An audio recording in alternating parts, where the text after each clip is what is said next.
segundo bimestre, en lo que corresponde al integrado de clínica renal, específicamente la parte de nefrología. ¿Okay?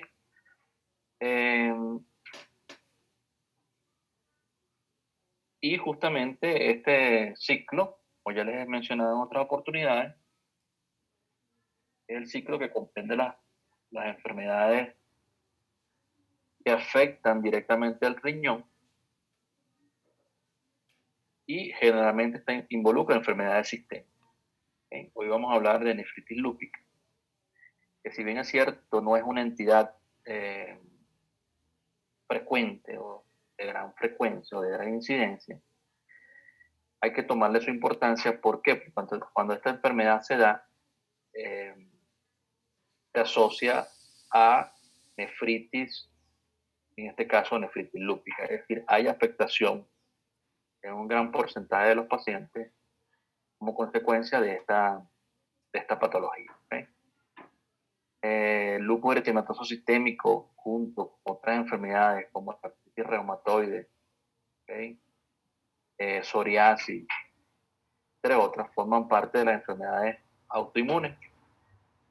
Es decir, nuestro sistema de defensa que se encarga de protegernos, de cuidarnos, de activar todas esas barreras necesarias para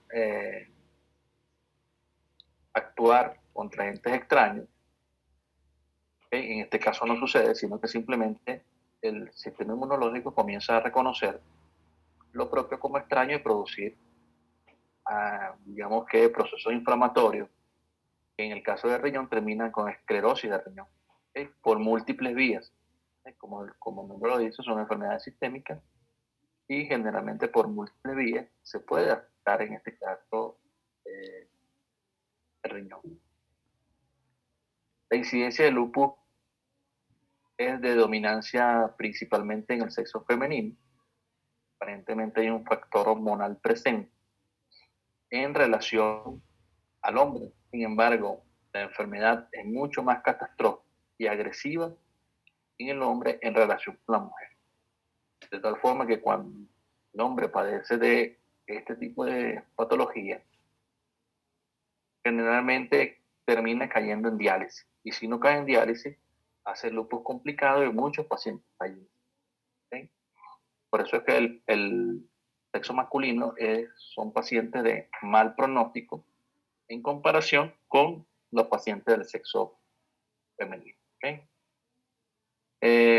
La semana pasada vimos entonces la segunda parte de lo que correspondía a diabetes mellitus, específicamente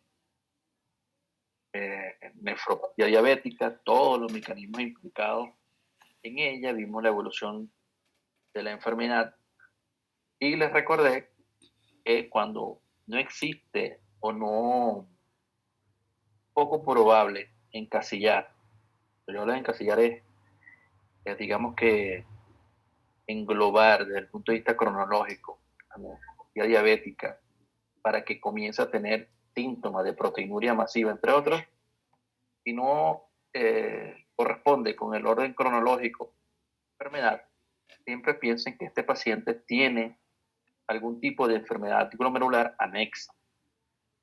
Es decir, yo puedo tener pacientes con diabetes mellitus y una enfermedad glomerular focal y segmentaria, alguna vasculitis, una membrana proliferativa, entre otras.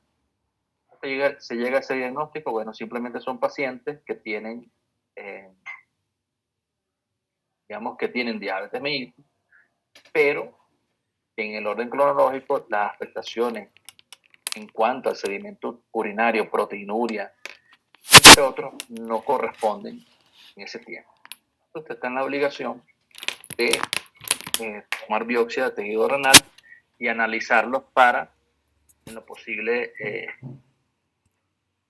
establecer qué tipo de patología tiene el paciente. Les recuerdo que ya se dio corrección al primer parcial.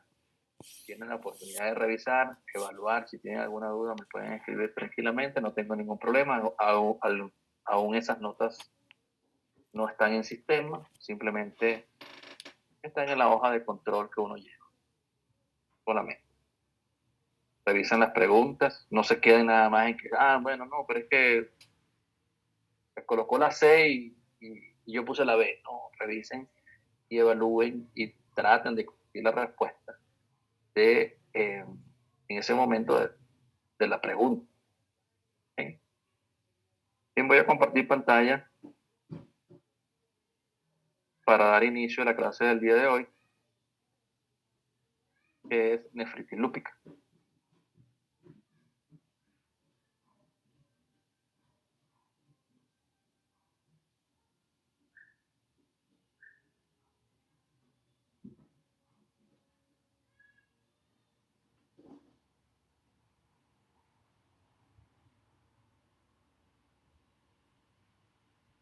Bien, hablando un poco de historia de esta patología, aparentemente ya en los años 400 antes de Cristo, Hipócrates comenzó a describir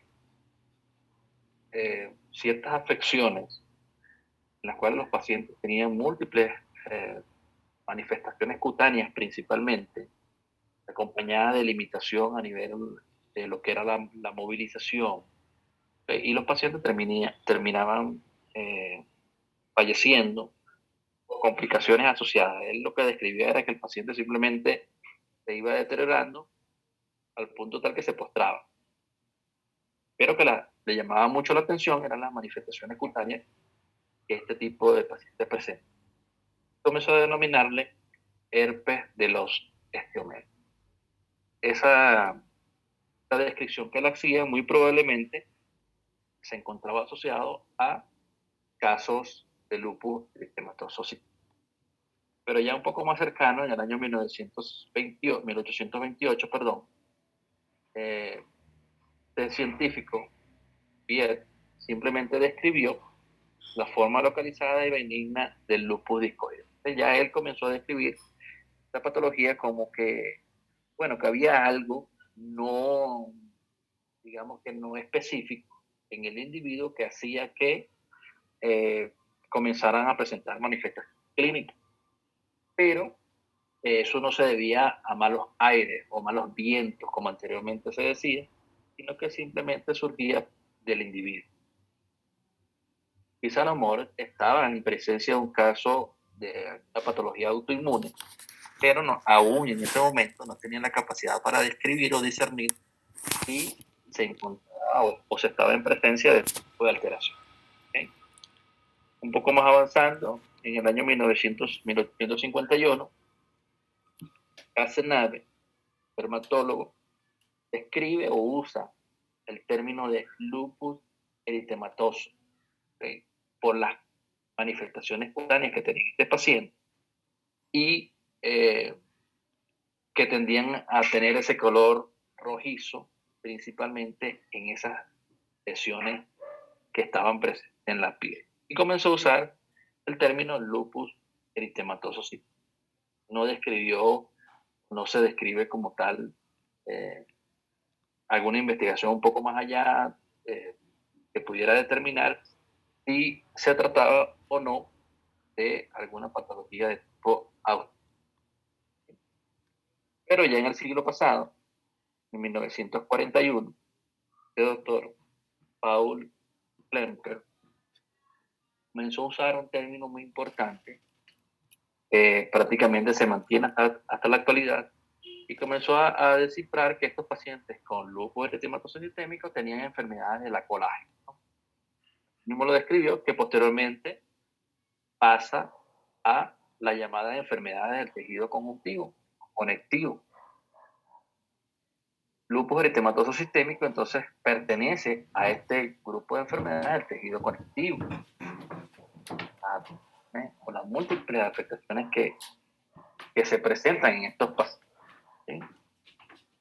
Por supuesto, 5 años más tarde, el doctor Malcolm comienza a describir que estos pacientes, él le hizo biopsia, no renal en este caso, sino que él comienza a describir que estos pacientes comenzaban a presentar una célula, un núcleo agrandado, ¿sí?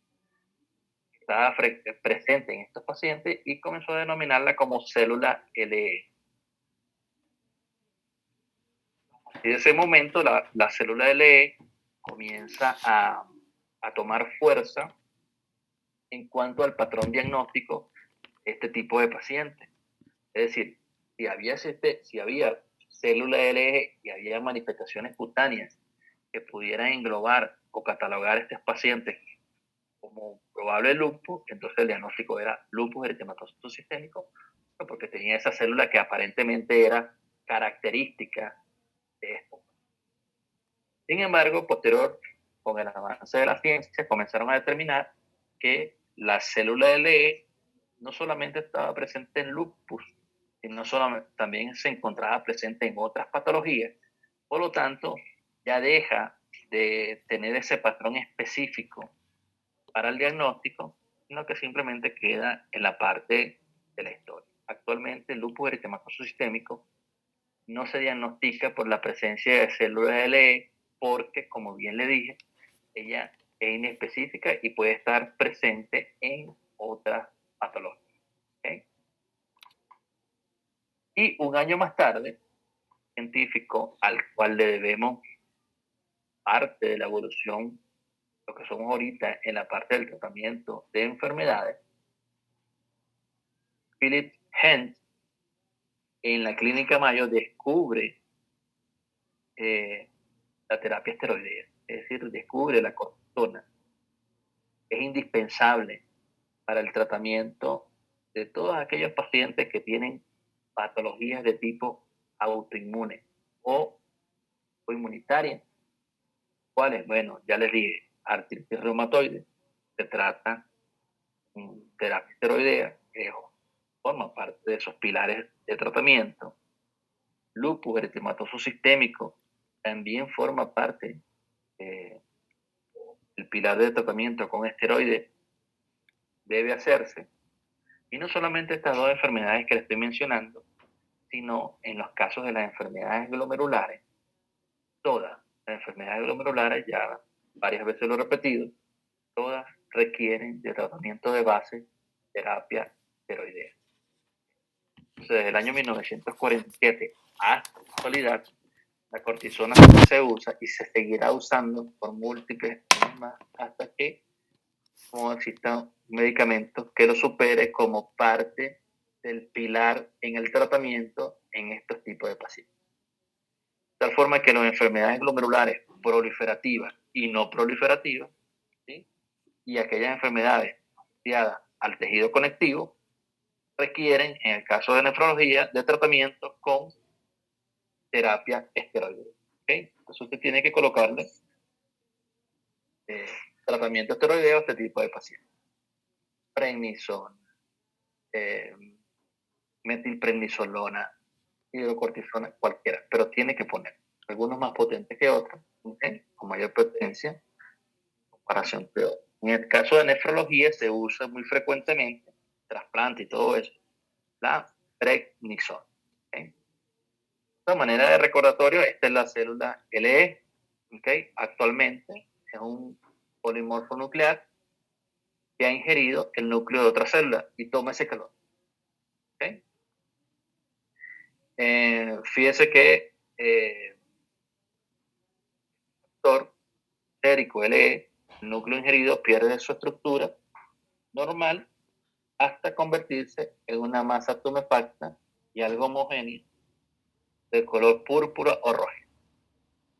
No es específico para lupus, puede estar presente en otras patologías, por lo tanto, ya la célula LE en el diagnóstico del lupus eritematoso sistémico no se usa. Desde el punto de vista epidemiológico, como bien le dije en el intro, es una patología frecuente en mujeres en comparación con el hombre. Menos mal que es así, a pesar de que, bueno, tenemos pacientes enfermos. ¿Por qué? Porque el lupus en el hombre es catastrófico. Generalmente lleva casos de nefritis complicadas que llegan a requerir tratamiento y, por supuesto, estos pacientes que llegan a requerir tratamiento o estar asociados a muerte en el nombre. Las mujeres generalmente es un poco más tolerado y les puede ir bastante bien en comparación con el sexo masculino. Por favor, el micrófono abierto, por favor, me lo cierren.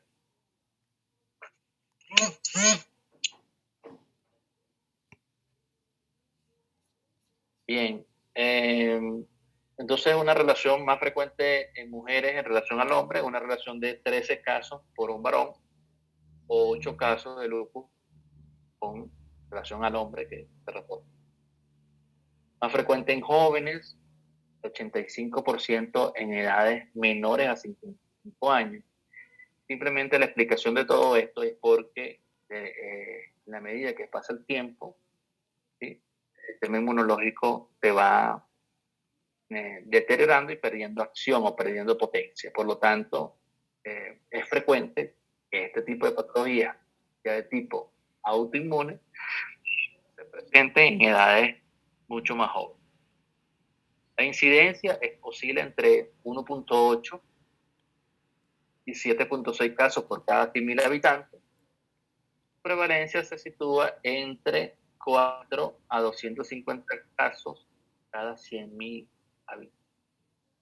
Y algo importante, que por eso es que lupus eritematoso sistémico entra dentro del plan, digamos, de docencia para ustedes, es porque entre un 25 a 50% de los pacientes con lupus eritematoso sistémico tienen nefritis lúpica o hacen nefritis, procesos inflamatorios y esclerosis del riñón en algún momento de su vida, pero 25 a 50% ya tienen en el momento de su diagnóstico.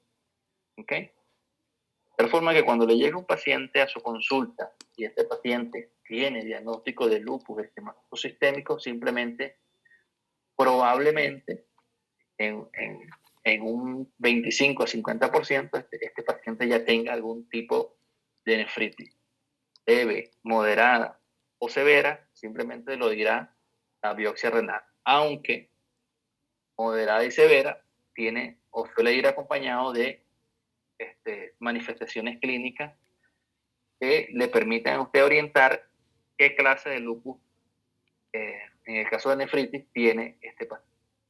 Una de ellas es la proteinuria y otra de ellas es la hipertensión arterial, que mientras más grave es el caso, mayor dificultad tenemos en cuanto a el tratamiento o el control de la hipertensión arterial. ¿Okay?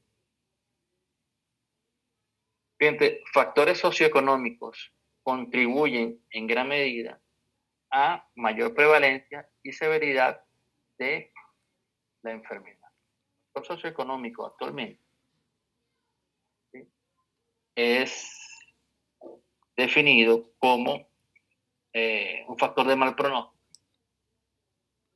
en la población, no solamente en lupus, sino en la población en general que tiene algún tipo de patología. ¿Okay?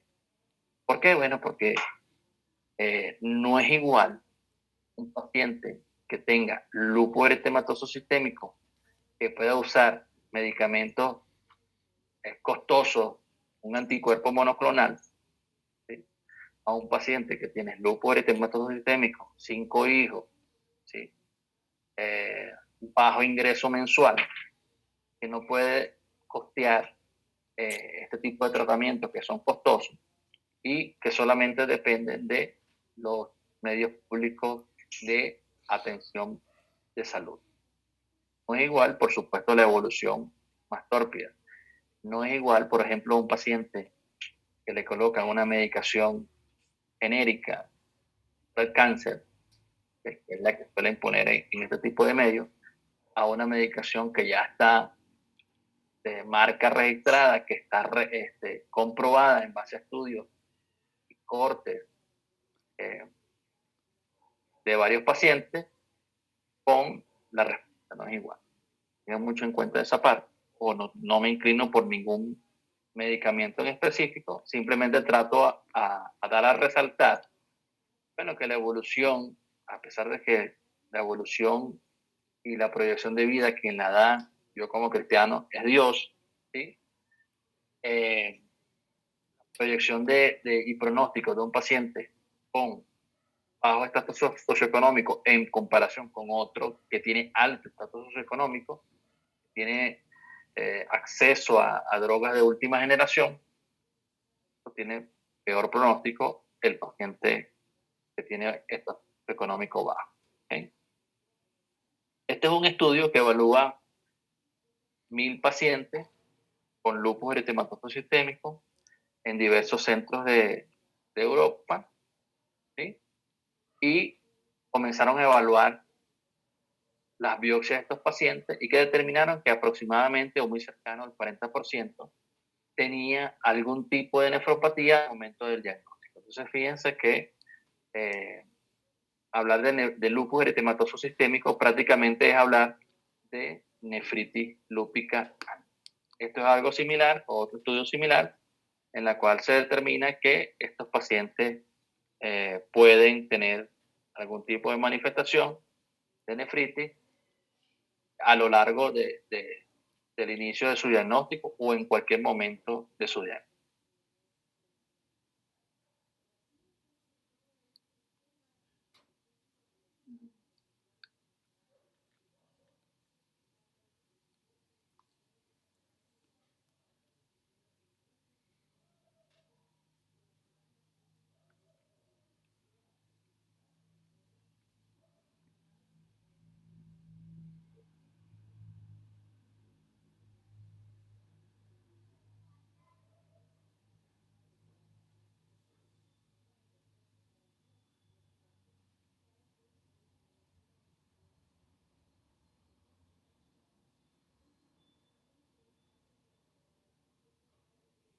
Bien, continuemos con la clase, de tal forma que en cualquier momento de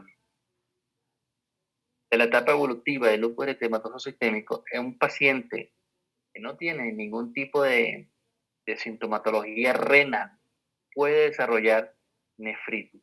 Y si no tiene síntomas, aproximadamente un 35 a 40% tienen algún grado de nefritis que aún no es evidente desde el punto de vista clínico. ¿Okay? Desde el punto de vista clínico.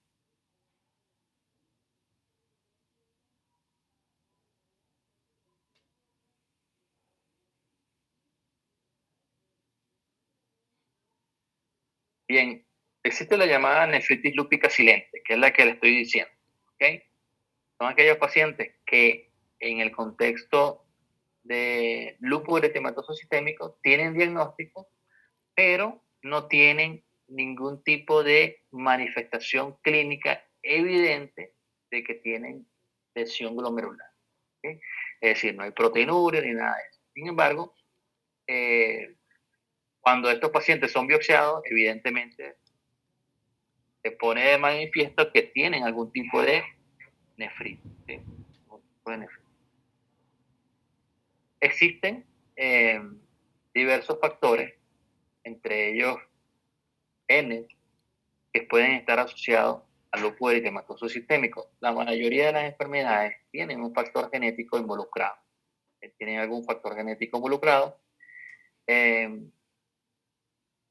Y cuando se combina ese factor genético con un factor ambiental, por supuesto, en el caso de la mujer, algún factor hormonal es el detonante para que los pacientes comiencen a tener manifestaciones clínicas de, eh,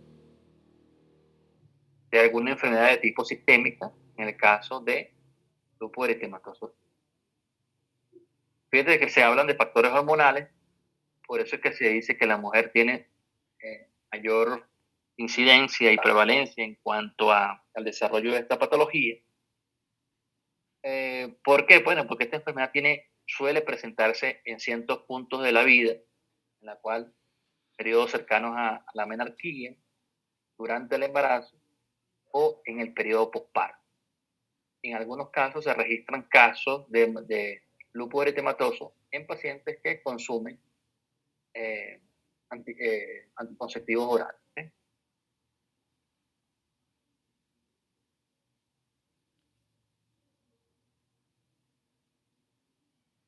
Fíjense que los factores ambientales suelen ser los detonantes para que se den las manifestaciones floridas de esta enfermedad de tipo autoinmune. Fíjense que la relación a la exposición de la luz solar puede ser el inicio o la exacerbación o activación o reactivación de la enfermedad. Virus, infecciones bacterianas, víricas, pueden ser el inicio del lupus eritematoso sistémico o exacerbación del mismo. Igualmente, exposición a metales pesados como el cadmio, el mercurio, oro, ¿sí? O otros elementos como sílice, pesticida, polivinilo. Igualmente existe el lupus medicamentoso, entre las cuales se pueden asociar algunos fármacos como la furocainamida, la hidralacina, la clopromacina, ¿sí? Isoniazida, entre otros. Y por supuesto, existen casos que se describen de lupus eritematoso sistémico con cirugías estéticas, principalmente aquellas asociadas a implantes mamarios. ¿Sí? Implantes mamarios. Bien, ¿por qué le estoy diciendo todo esto? Factores ambientales, manifestaciones clínicas, quizás a lo mejor un factor hormonal presente que te explica a ti el por qué el sexo femenino tiene mayor incidencia en el lupus eritematoso sistémico, es porque simplemente no hay un síntoma en específico para el diagnóstico de esta patología, sino que hay un conjunto de síntomas que se combinan. Es decir, el paciente tiene de todo un poco para que se entienda. ¿Okay? Y a mí me llega un paciente con tos, fiebre, malestar general, ¿sí? Y yo le hago un PCR y sale positivo para COVID, evidentemente tiene COVID. Lo mismo pasa con gente que me llegue a mi consulta con dolor para tragar y al examen físico le reviso y tiene pilares amigdales con la presencia de pústulas. Por supuesto, yo digo, bueno, este paciente tiene una amigdalitis pultácea. ¿Okay? Ojalá y fuese así en el lupus. Aunque por el contrario, el paciente tiene de todo un poco. ¿Qué quiere decir? Usted tiene que tenerlo presente o pensar que motivado a que el caso no le da una especificidad diagnóstica, pudiera estar involucrada alguna patología de tipo autoinmune, por lo tanto hay que indagar y averiguar. Estos son los criterios del Colegio Americano de Reumatología. Ya estamos cerca de los 25 años del diagnóstico, pero de estos criterios, pero eso no ha cambiado, ¿okay? Siguen estando presentes, y aparte de eso, siguen estando presentes, tienen que tenerlos en cuenta para poder diagnosticar lupus eritematoso. Algunos son criterios desde el punto de vista clínico y otros son criterios desde el punto de vista paraclínico, es decir, con exámenes de laboratorio. Por ejemplo, criterios clínicos: erupción malar, erupción discoide, úlcera, artritis, hasta allí, sinusitis. ¿Okay? Vamos. Erupción malar suele ser una de las manifestaciones cutáneas presentes en estos pacientes y no es más que meritema malar que se extiende hacia la parte, digamos que, de la cara que respeta los pliegues nasogenianos. ¿Okay? Ese es el llamado eritema malar o erupción malar en alas de mariposa. Se lo describen todos los libros. ¿Okay? Estos pacientes pueden presentar erupción discoide, que no es más que justamente la presencia de un tipo de erupción eritematosa en parches con queratosis y oclusión folicular. ¿Okay? Por otro lado, estos pacientes pueden consultar porque se exponen a la luz del sol y desde el punto de vista dermatológico presentan manifestaciones agravadas de esta exposición. ¿Okay?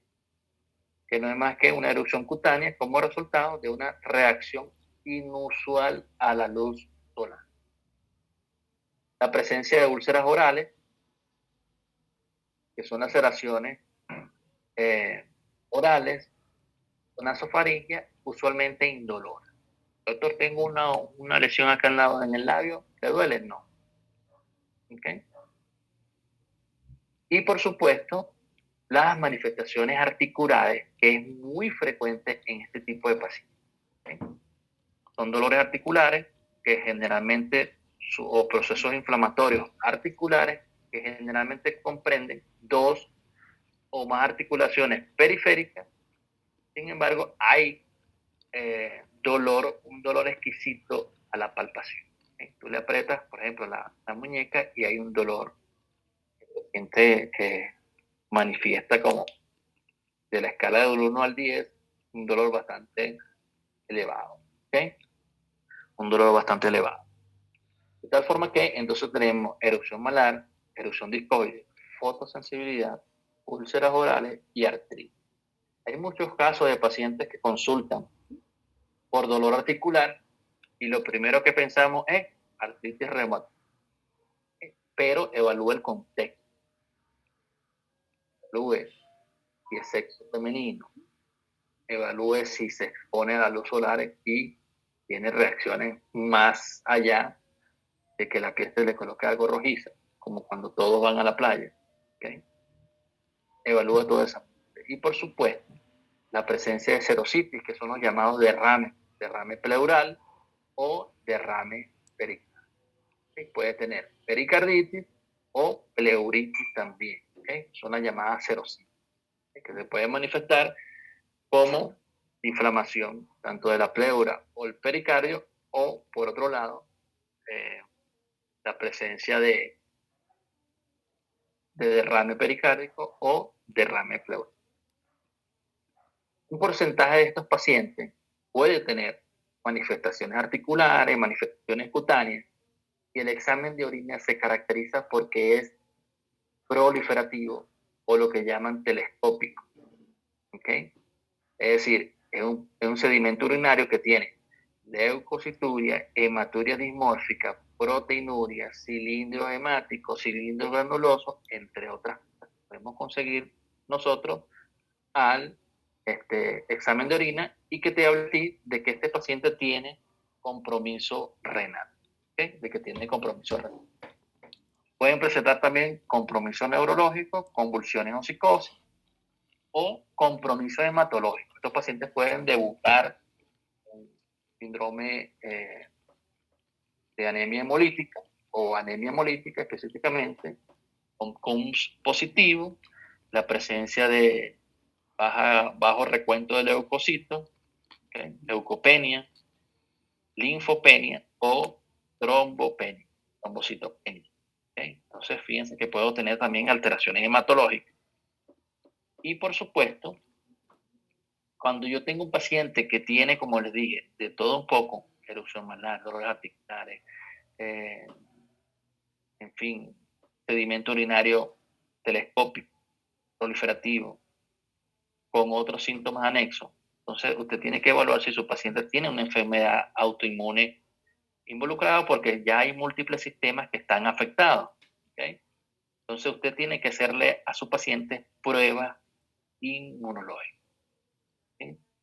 Las pruebas inmunológicas están allí: anticuerpos anti-DNA, anticuerpos anti-Smith, anticuerpos antifosfolípidos, demostrados por la presencia de anticuerpos anticardiolipina, ¿sí?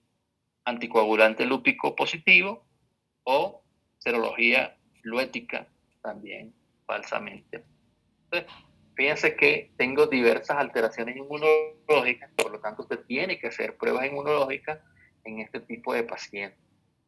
Y la presencia de anticuerpos antinucleares, los llamados ANA, ¿sí? Anticuerpos antinucleares, que tienen peso en la presunción diagnóstica del lupus. ¿Okay? Entonces tenemos 11 criterios. Usted dice que un paciente tiene lupus si tiene 4 criterios o más de los hallazgos en esto. ¿Okay? Entonces, fíjense que no describen biopsia.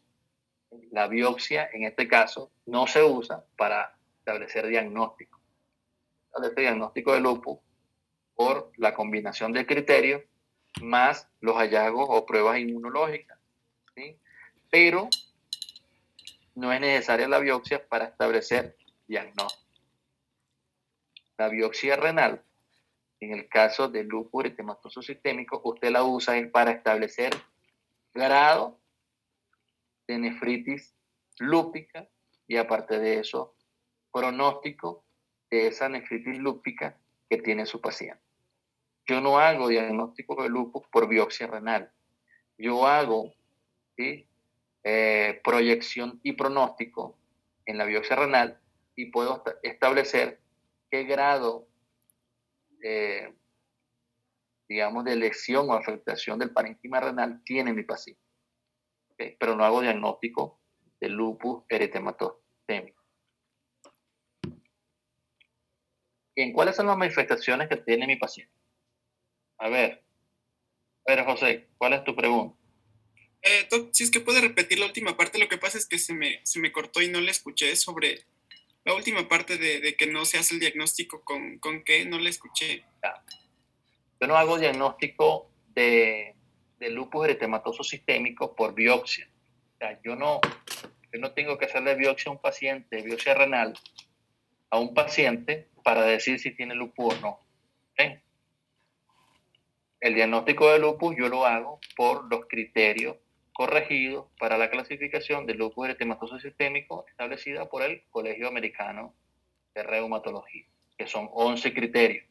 Si su paciente de esos 11 criterios tiene 4 o más, su paciente tiene diagnóstico de lupus eritematoso.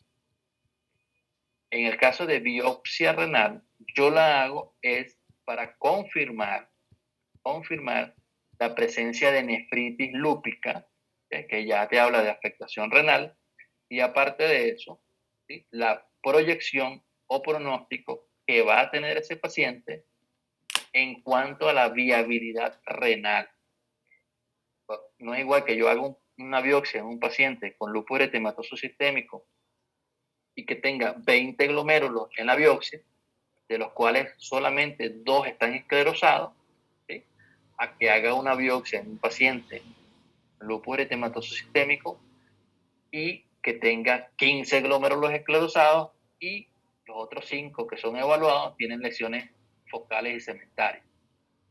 La viabilidad renal en ese caso, o el pronóstico de viabilidad renal, es malo en estos pacientes. En el segundo, en comparación con el primero.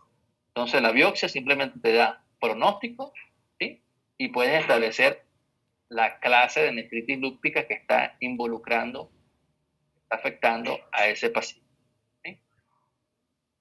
Bien, las manifestaciones, entonces, en base a las manifestaciones clínicas, las cutáneas son las más frecuentes. ¿Sí? Si usted sospecha de lupus, usted tiene que ver manifestaciones cutáneas evidentes.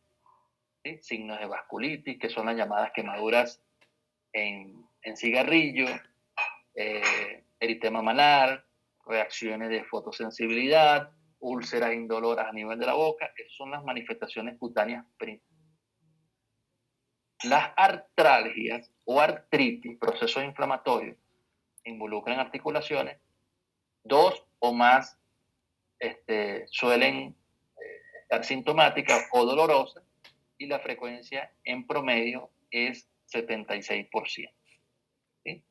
Alteraciones neuropsiquiátricas como puede ser el caso de psicosis, ¿sí?, alucinaciones, entre otras, se presenta aproximadamente en los 60% de los pacientes cuando tienen manifestaciones con sospecha de lupus eritematoso sistémico.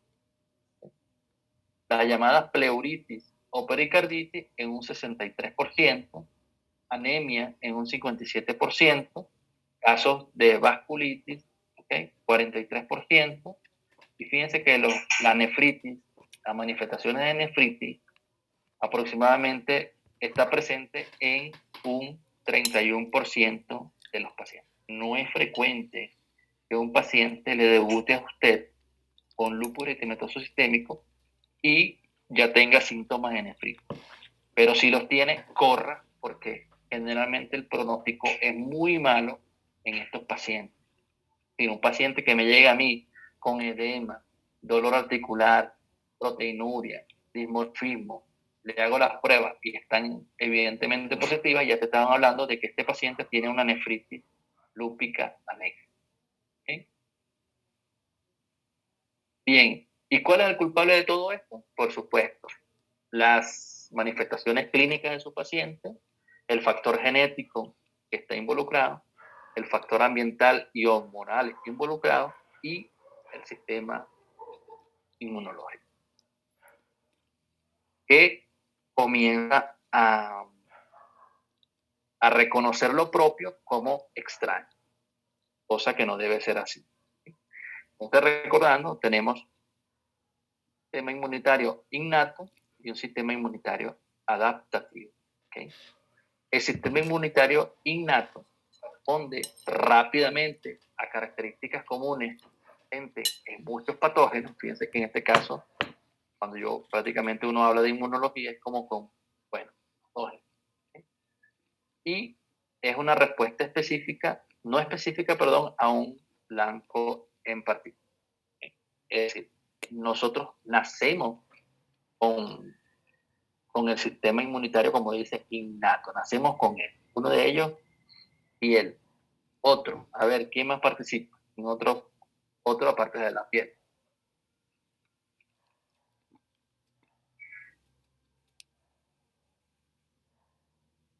¿Qué otro órgano puede formar parte? Te escucho. El innato también podría considerarse las fibrisas en la nariz, también puede ser el propio también sudor. Las mucosas, el sudor. ¿Okay?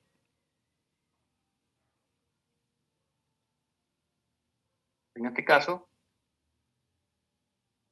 entonces, ese es el sistema inmunitario innato. ¿Okay? El sistema inmunitario adaptativo.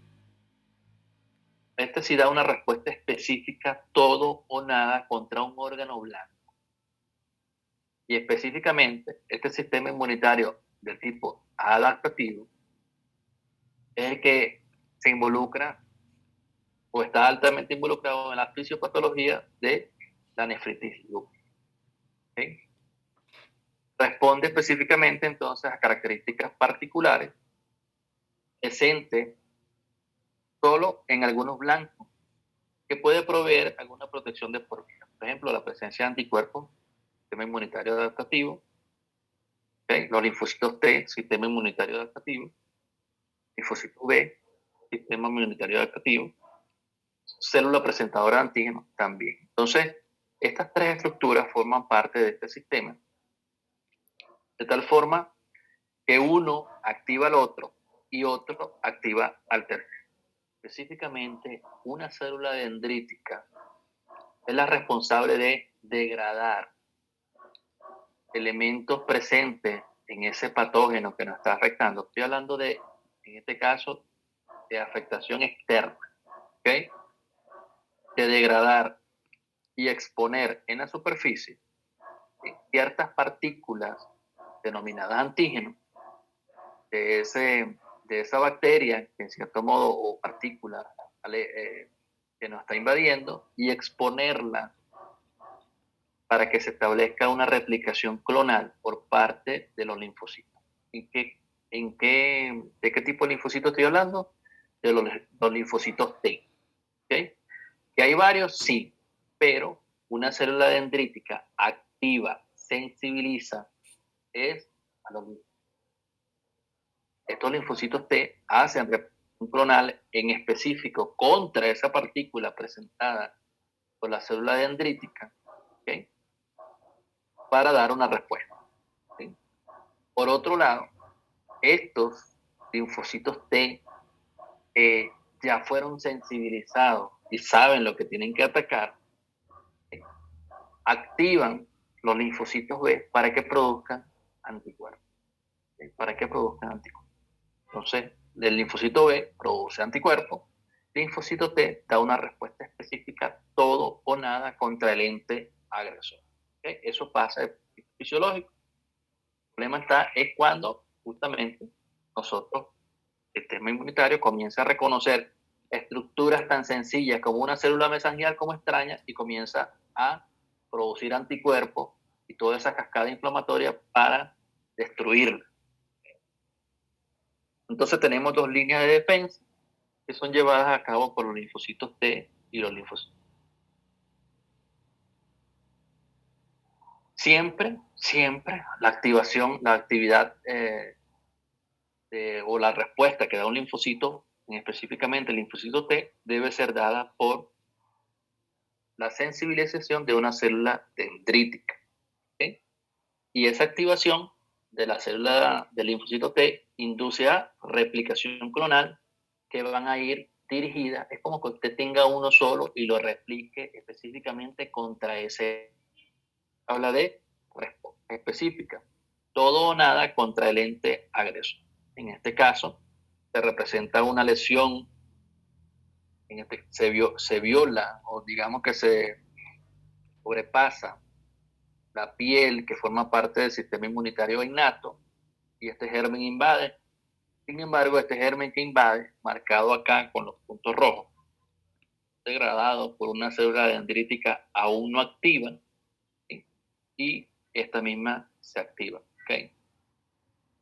Esta célula dendrítica activa que fagocitó, degradó partículas de este agente que nos está agrediendo, expone en su superficie de membrana, ¿sí? Los antígenos para que sean leídos por el linfocito T aún no activo y que a través de 2 de 3 señales de activación se induce a replicación clonal por una parte para producir múltiples células con las mismas características que van a destruir este ente. Esa es una respuesta por un lado. Por otro lado, se produce la sensibilización del linfocito B. ¿Para qué? Para producir anticuerpos destinados contra ese ente agresor. ¿Okay? De esa línea de linfocitos T tenemos específicamente linfocitos T citotóxicos, los helper y los. ¿Okay? Los citotóxicos son las células que atacan directamente, que determinan algún ente como ajeno. ¿Okay? Son los responsables de dar respuesta total, todo o nada. O te mueres o me muero, para que se entienda. ¿Okay? Y ellos son los responsables de dar lectura y degradación a las células tumorales. Todos los días nosotros hacemos células tumorales, algunas, por alguna característica. Pero cuando el sistema inmunológico está sano, los linfocitos T están circulantes, que son los entes vigilantes de que todo esté bien, al pasar al escáner y esa célula es leída como extraña, va a destruir. Si no es leída como extraña, se le da el permiso para que pase. Simplemente comienza una replicación clonal de esa célula ya anómalas y comienzan a aparecer las patologías tumorales. ¿Okay? Cánceres. Fíjense cómo gran base del surgimiento de patologías tumorales es por defecto en el sistema inmunológico. ¿Okay? De tal forma que un linfocito T activo, a través del ligando CD40, activa al linfocito T, para que produzca anticuerpos específicos contra el ente agresor. ¿Okay? Ahora, a nivel renal, todo tiene un origen. Anticuerpos o digamos que se forman in situ, o antígenos, que se forman in situ, o inmunocomplejos que están circulando y que se depositan justamente por la misma circulación al momento de pasar por el riñón, se depositan a nivel del glomérulo. Y estos pueden estar a nivel subepitelial, entre la membrana basal y la en este caso el podocito, subepitelial, subendotelial entre la membrana basal y el capilar fenestrado, o intramembranoso, es decir, localizados en el medio de la membrana basal. Esa es la forma como pueden localizarse estos anticuerpos o estos antígenos. Y por supuesto, la presencia de estos antígenos obligan al sistema inmunológico a atacar. El problema está en que esa especificidad se pierde y se atacan todo lo que es la estructura del glomérulo. ¿Okay?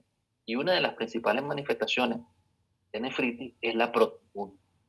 Justamente ese sitio, allí cuando se lesiona, se produce o se pierde la carga eléctrica negativa que tiene la membrana y comienza a dar permiso a ciertas estructuras, entre ellos las proteínas, que no deben de filtrarse en grandes cantidades, se comiencen a filtrar en mayor cantidad. ¿Okay? En relación aquí al tamaño del poro. Entonces usted puede tener proteinurias que pueden ir desde leve hasta severa en rango nefrótico y más. Todo dependerá de la actividad que tenga su paciente. En resumen, ¿sí? La fisiopatología de la nefritis lúpica va por la presencia de antígenos complejos inmunes circulantes que se depositan a nivel subendotelial o subepitelial en el capilar glomerular. Y eso, por una vía u otra, lleva consigo a la activación del complejo. ¿Sí? Recuerden que hay una vía clásica. Y por supuesto, esta activación del complemento lleva a la generación o liberación de ciertos mediadores inflamatorios que traen consigo aumento en la matriz mesangial, incremento en la proliferación celular con obliteración capilar. Esa obliteración capilar también le puede llevar a usted a necrosis o isquemia de ese segmento vascular y por otro lado a lesión en el diafragma de hendidura y en la membrana o en la barrera de filtración glomerular. Se pierde la carga eléctrica, ¿sí? de esa membrana basal glomerular, se pierde esa capacidad de permeoselectividad que tiene la barrera de filtración glomerular, comienza a aparecer proteinuria. ¿Sí? Todo esto se transforma en un círculo vicioso y repetitivo, no solamente en un glomérulo, sino en gran parte de los 800.000 a 1.200.000 que tenemos, y comienza a evidenciarse una proteinuria inicialmente leve que posteriormente comienza a potenciarse. Entonces, presencia de proteinuria en el paciente lúpico es directamente asociado a la presencia de nefritis. Ahora, ¿qué clase de nefritis lúpica tiene mi paciente? Son 6. ¿Sí?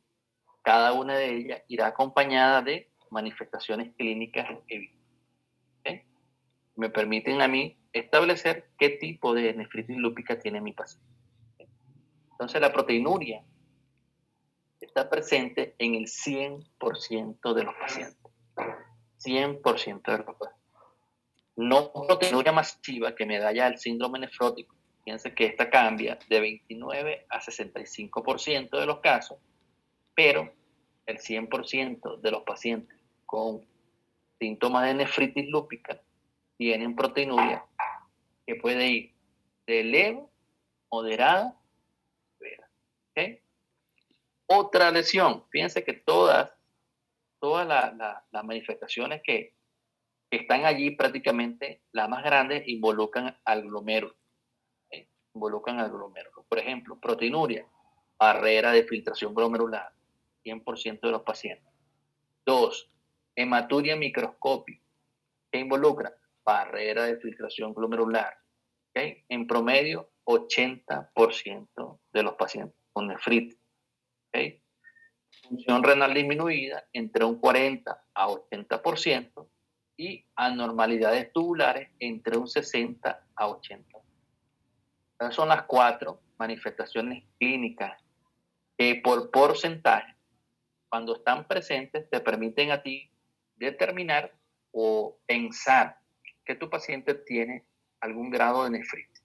¿Sí? Algún grado de nefritis. Ahora, desde el punto de vista histológico, la nefritis lúpica tiene 6 clases. No hablo de etapa, no hablo de estadio, no hablo de clasificación. ¿Okay? Clases de nefritis lúpica. Una, que es la clase 1, que es llamada mesangial mínima. Clase 2, mesangial proliferativa.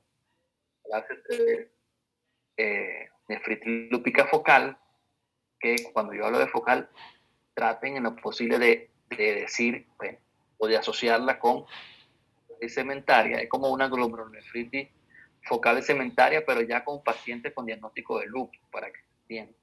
¿Ok? La clase 4 es una glomerulonefritis difusa, ¿sí? Es decir, en este caso está afectado ¿qué? Más del 50% de los glomérulos, ¿sí? Con actividades o lesiones activas. ¿Sí? Clase 5 es como ustedes tengan una glomerulonefritis membranosa, pero con pacientes con lupus.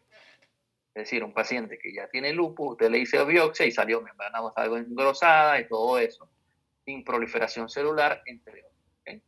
Y la clase 6, por supuesto, es nefritis lúpica esclerosante, en la cual prácticamente se ha perdido la función renal. Esta clase casi no existe imágenes de biopsia. ¿Por qué? Porque cuando un paciente ya tiene un filtrado glomerular en 10, proteinuria ya masiva y todo eso, pero que no hubo respuesta al tratamiento, ¿para qué lo vas a biopsiar? Y ya prácticamente te está dando a entender que es un glomérulo que está, o un riñón que se encuentra en etapa terminal. Por lo tanto, los hallazgos son fibrosis y esclerosis. Más riesgo de complicaciones en estos pacientes porque el riñón disminuye de tamaño y el riesgo de punción o de complicaciones vasculares en este tipo de biopsia en estos pacientes se incrementa o se potencia. Bien, fíjense que yo puedo, en base a la clase, o digámoslo así, o bien esa parte, voy a tratar de decirlo para que se entienda.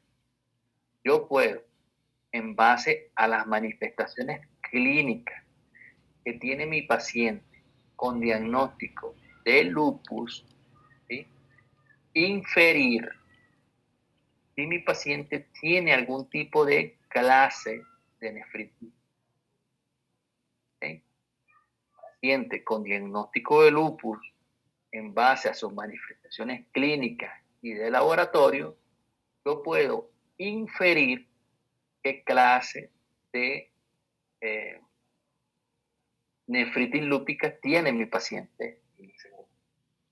Por ejemplo, la nefritis lúpica clase 1, mesangial mínima, los hallazgos a la biopsia renal suelen ser menores. Es decir, a la microscopía óptica, el glomérulo tiene aspecto de normalidad. ¿Okay? Pero desde el punto de vista de inmunofluorescencia, usted tiene depósitos inmunes mesangiales. ¿Cuáles son las manifestaciones clínicas? Ninguna. Pero su paciente tiene antecedentes o diagnóstico previo de lupus. ¿Okay? Es decir, un paciente con lupus eritematoso sistémico que acude a la consulta de nefrología y al momento de evaluarlo tiene presión arterial normal, no toma medicación para la presión arterial, no tiene proteinuria desde el punto de vista paraclínico, no tiene un sedimento urinario telescópico, la presión arterial es normal y el paciente me dice, bueno, dicen que yo tengo lupus, pues me siento bien y su filtrado glomerular se encuentra dentro del rango normal. ¿Qué quiere decir? Mi paciente probablemente, si tiene algún grado de nefritis, tiene nefritis lúpica clase.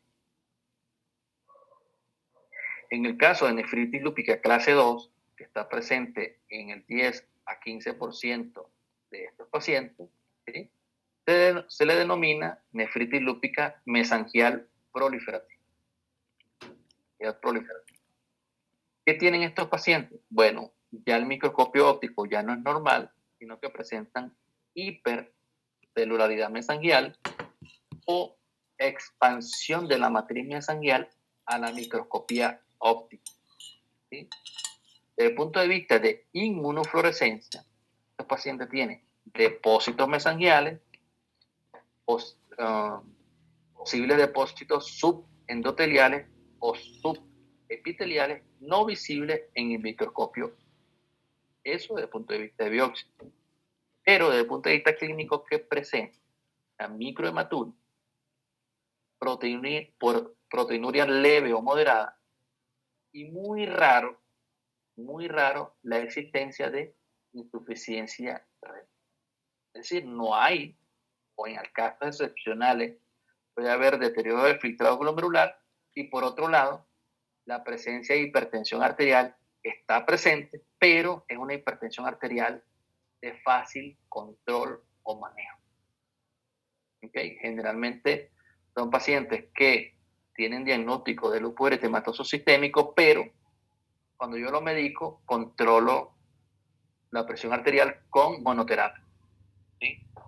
Entonces, en base a eso, ¿qué puedo decir yo? A mí me llega un paciente con diagnóstico de lupus a la consulta, ya tiene medicación del tratamiento de la presión, en este caso, pongamos enalapril 10 miligramos una vez al día. ¿Okay? Al examen de orina tiene, digamos que tiene 150 miligramos de proteinuria en 24 horas, y la tasa de filtración glomerular es 88 ml minuto en la depuración de creatinina, prácticamente muy cercano a lo normal. Pero bueno, ya mi paciente tiene antecedentes de hipertensión arterial, tiene una proteinuria muy leve y el filtrado glomerular está allí cerquita de la normalidad. ¿Qué es lo que probablemente tenga su paciente? Una nefritis lúpica clase. Lo estoy explicando porque ustedes en el examen tienen que establecer, tratar de acercarse a la nefritis lúpica o a la clase de nefritis lúpica involucrada en el caso clínico. Por eso es que estoy tratando de darle los tips para que se entienda. Por ejemplo, de cómo se puede preguntar. Paciente masculino o femenino de 19 años de edad, con antecedentes de una gesta, un par, ¿sí? Con diagnóstico de lupus eritematoso sistémico 3 meses posterior al parto. ¿Okay? Acuda a la consulta presentando proteinuria de 150 miligramos en 24 horas, presión arterial de 130-80 controlada con el uso de un medicamento antihipertensivo. ¿Okay? Al examen de orina se evidencia hematías de 3 a 5 por campo, de los cuales hay un cilindro hemático. ¿Okay? No hay más nada desde el punto de vista del resto del examen físico, sin hallazgos clínicos relevantes. En base a los datos establecidos, ¿cuál podría ser la clase de nefritis lúpica involucrada? Nefritis lúpica clase 2. Bueno, ya hay deterioro leve de filtrado glomerular, hay una hipertensión que yo puedo controlar con monoterapia, y así sucesivamente. En el caso de nefritis lúpica clase 3, se le denomina nefritis lúpica focal. ¿Okay? Desde el punto de vista de microscopía óptica, ¿qué consigo? Glomerulonefritis focal y segmental. Es decir, está afectado, ¿okay? Menos del 50% de los glomérulos evaluados y menos del 50% de la estructura de un glomérulo evaluado. O, por otro lado, puedo conseguir glomerulonefritis global, que ya está afectada más de ese 50% del glomérulo. ¿Qué puedo conseguir? Depósitos subepiteliales focales con o sin lesiones mesangiales. Y por supuesto, ya aquí cambia un poco más la cosa. La microhematuria está presente. La proteinuria ya no es leve, sino moderada. la insuficiencia renal se hace más evidente y la hipertensión arterial está más frecuente, y a veces el control suele ser un poco más complejo, llegando a requerir hasta 2 medicamentos, máximo 3 medicamentos para el control de su arterial. Entonces, volviendo al caso de la misma paciente que le coloqué anteriormente, 19 años de edad, ya en este caso no tiene 150 miligramos de proteinuria en 24 horas, sino que tiene 1 gramo de proteinuria en 24 horas. La presión arterial es 150/80, pero está con doble medicación antihipertensiva. Toma losartán, toma moxicilina o furosemida, por poner algún tipo de ejemplo. En este caso ya toma 2 antihipertensivos, y a pesar de tomar 2 antihipertensivos, la presión es 150. ¿Okay?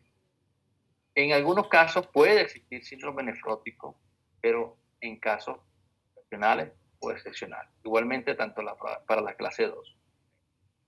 Entonces, en base a las manifestaciones clínicas de su paciente, usted puede decir, este paciente tiene nefritis lúpica clase 3. ¿Sí? ¿Por qué? Bueno, ya no hay, el filtrado glomerular ya no es 88, sino 75. Entonces, en base a los hallazgos, su paciente tiene o probablemente tenga una nefritis lúpica focal. La clase 4 se llama nefritis lúpica.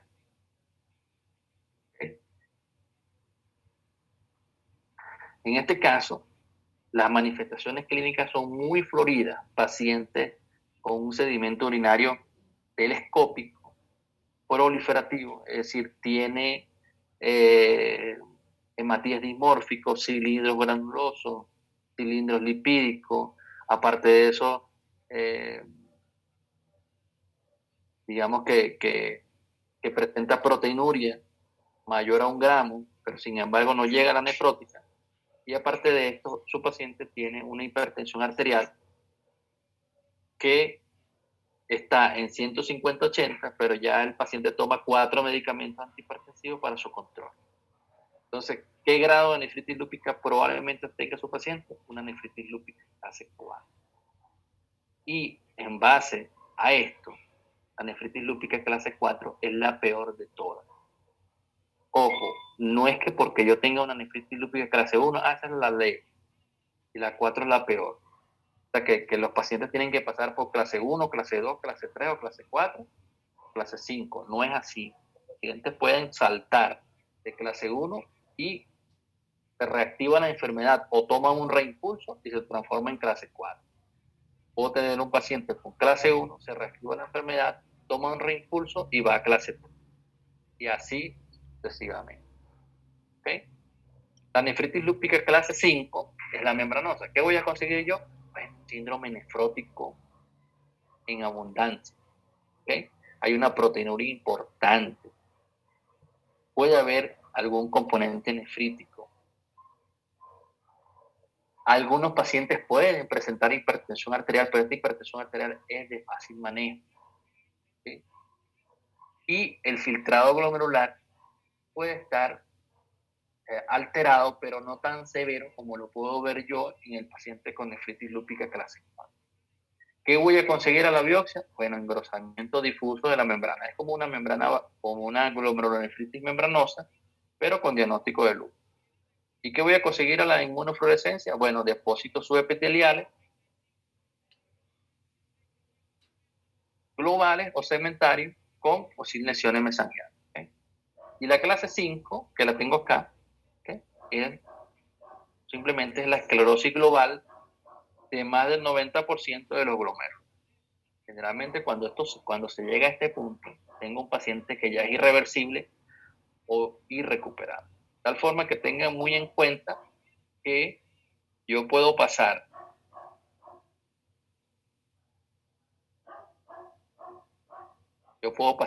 de una nefritis lúpica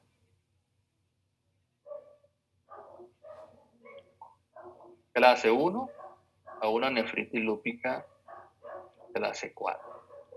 O puedo pasar de una clase 1 a una clase 2. o puedo pasar de una clase 1 a una clase 3 y de una clase 3 a una clase 4. ¿Okay? No es que tiene que la nefritis lúpica tiene que ir cumpliendo todos los pasos. No. Yo puedo tener una nefritis lúpica clase 1 y de repente, ¡pum!, síndrome nefrótico. Me cambió la estructura. Tengo una nefritis lúpica clase 5. ¿Sí? Lo que sí es cierto es que no se puede devolver. Es decir, de una clase 5 que evoluciona a una clase 4, no. ¿Okay? De una clase 4 a una clase 5, tampoco. Esta vía no existe. ¿Sí? Para que se entienda. ¿Tienen alguna pregunta referente a las clases? Porque esto es pregunta, chicos.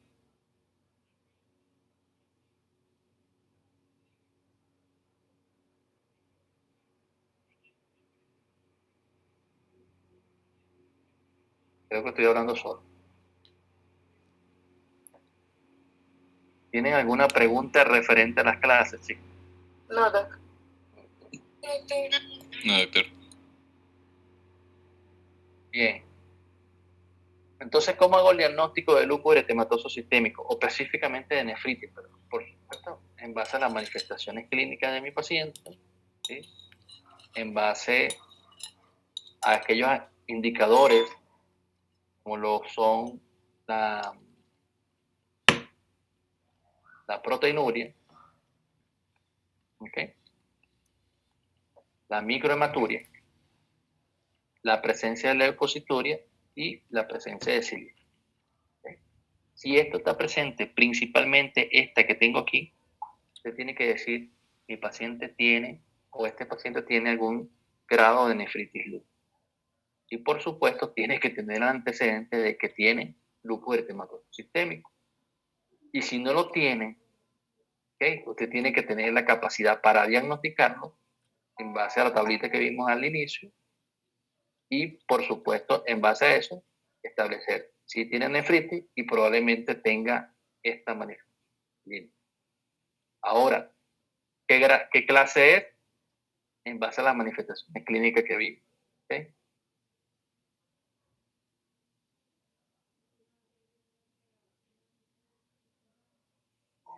Bien, recuérdense que la presencia de anticuerpos anti-DNA positivo, la presencia de anticuerpos anti-DNA positivo, le indica a usted nefritis lúpica activa.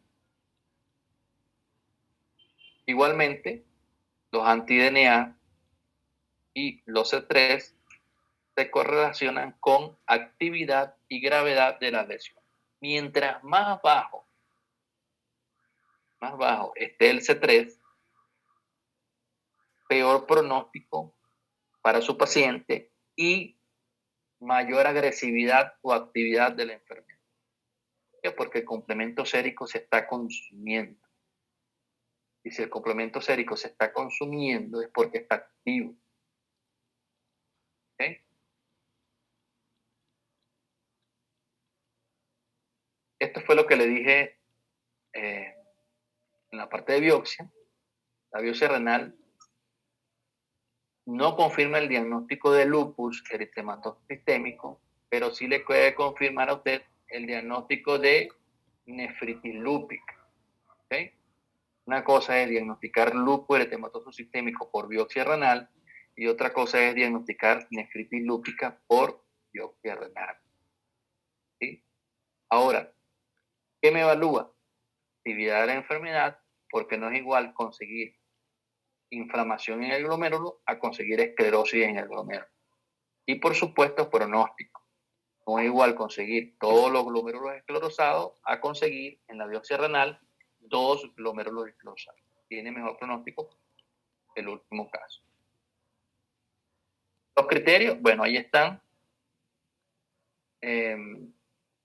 Fíjense que como dice aquí, la biopsia renal rara vez es útil para establecer diagnóstico de lupus.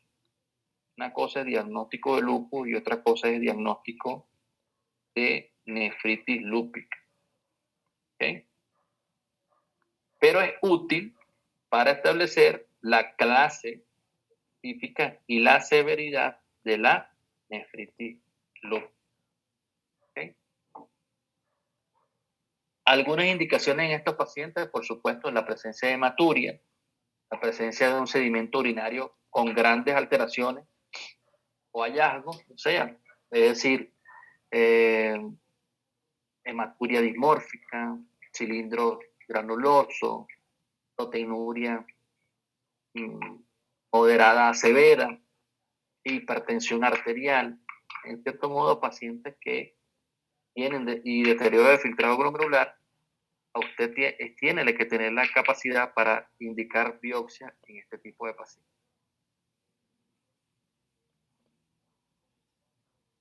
Realmente los criterios de biopsia en estos pacientes son muy similares a los criterios de biopsia que vimos en los casos de enfermedades glomerulares. ¿Okay? Proteinuria persistente sin alguna explicación, hematuria persistente sin alguna explicación. ¿Okay? Usted tiene que tener la capacidad para tomar biopsia a su paciente.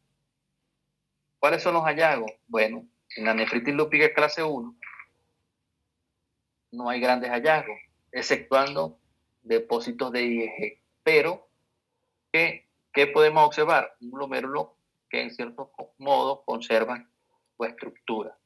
Es decir, el espacio de Bowman se encuentra conservado, las costas capilares abiertas, no hay incremento en la celularidad mesangial o si existe es muy poca, y desde el punto de vista clínico no tengo grandes hallazgos. La nefritis lúpica clase 2 ya cambia un poco. ¿Por qué? Bueno, porque pasé de esto a esto, es decir, hay proliferación mesangial, los podocitos comienzan, los pies de podocitos comienzan a borrarse. ¿Okay? Pueden existir depósitos granulares a nivel del mesangio, depósitos de anticuerpos a nivel del mesangio, pero aún el espacio de Bowman se conserva, ¿okay? Las asas capilares siguen abiertas, solamente hay incremento en la celularidad mesangial. En la clase 3, recuérdense, focal y segmentaria, pero con lupus. ¿Okay? Hay lesión, ¿okay?, del glomérulo en diversas etapas, ¿sí? En diversas etapas, con esclerosis en algunos casos. ¿Qué puedo ver también? Incremento en la celularidad mesangial con depósitos subendoteliales, ¿okay?, que están entre la membrana y, en este caso, el capítulo, ¿okay?, que están en este caso, que son los depósitos subendoteliales. ¿Okay? En la clase 4, ya la cosa se complica. ¿Por qué? Porque tengo un glomérulo completamente lesionado y con la presencia de semilunas, como se ven en este caso, con esclerosis también en este punto, y acá prácticamente esclerosis completa. ¿Okay? Este es un cilindro de biopsia que me permite a mí observar cuántos glomérulos tengo. Tengo uno, tengo otro. ¿Okay? A ver, aquí tengo otro.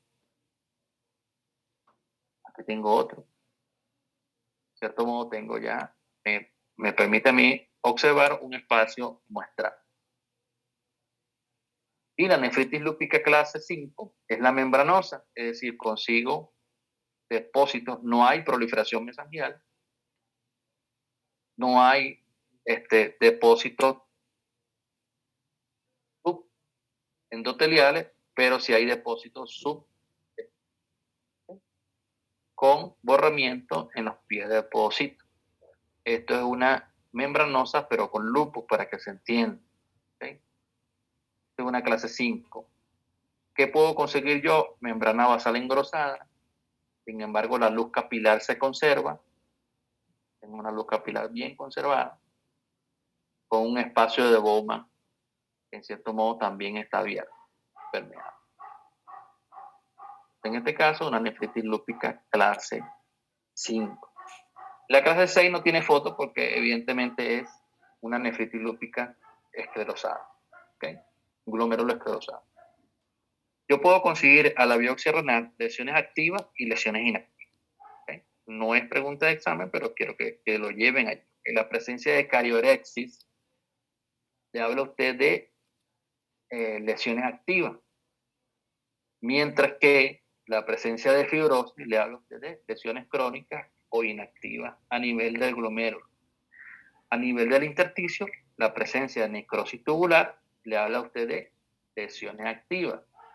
Y la presencia de atrofia tubular le habla a usted de lesiones inactivas. Estoy hablando de hallazgos de actividad lúpica o de inactividad lúpica a la biopsia renal. Y en los casos de los vasos sanguíneos, de arterias y arteriolas, la presencia de necrosis fibrinoide pues, habla de lesiones activas, y la presencia de esclerosis arterial o hialinosis arterial le habla a usted de lesiones. Los factores de mal pronóstico: sexo, importante, no es igual un lupus en el hombre a un lupus en la mujer. Raza, edad, recuérdense que les dije que el nivel socioeconómico actualmente es catalogado como factor de mal pronóstico. Hematocrito elevado, hematocrito bajo, hiperazoemia, sedimento urinario con signo de nefritis.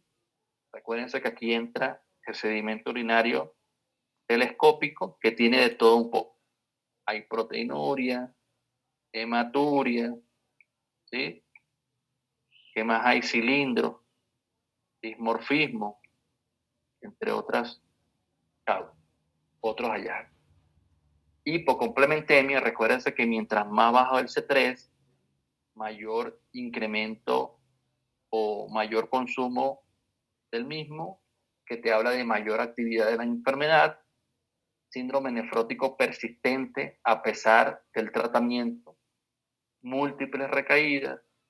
En cierto modo también te habla de factores de mal pronóstico en estos pacientes con lupus eritematoso sistémico que cursan con nefritis lúpica. ¿Okay?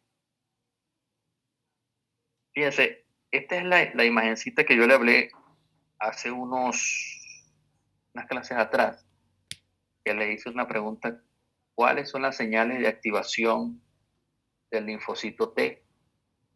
Creo que ustedes en ese momento, bueno, no sabemos. ¿Okay? Fíjense, el linfocito T se activa a través de 3 señales. A través de 3 señales. Pero no son necesarias 3, sino que son necesarias 2 señales abiertas para que el linfocito T se active. ¿Okay? Una de las primeras señales es a través del complejo mayor de histocompatibilidad, en la cual la célula presentadora de antígeno presenta el antígeno a el receptor de antígeno del linfocito T. Eso lleva consigo señales que a nivel nuclear hacen que se produzca, ¿sí?, ciertos factores o coestimulación para que él se reactive. Uno de los factores o coestimulación es la unión entre el CD80 de la célula presentadora de antígeno con el CD28 del linfocito T, y esto es la segunda. Y la otra señal se da a través del CD25 para que el linfocito T comience a producir interleuquina 2, que es indispensable para la aplicación, para la replicación. ¿Ok? De forma que yo puedo, desde el punto de vista farmacológico, interactuar en señales. Uno, bloqueando la calcineurina, forma parte de una de las principales vías a nivel nuclear para que el linfocito se active.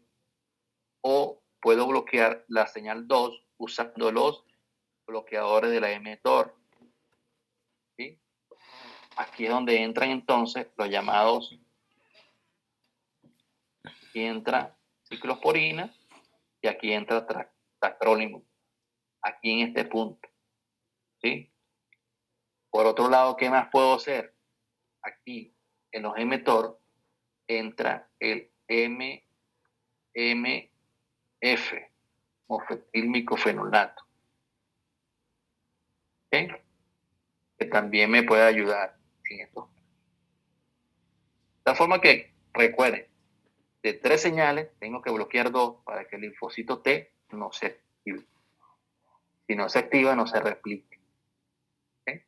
Usted tiene que lograr un paso para lograr inmunosupresión bien. ¿Sí?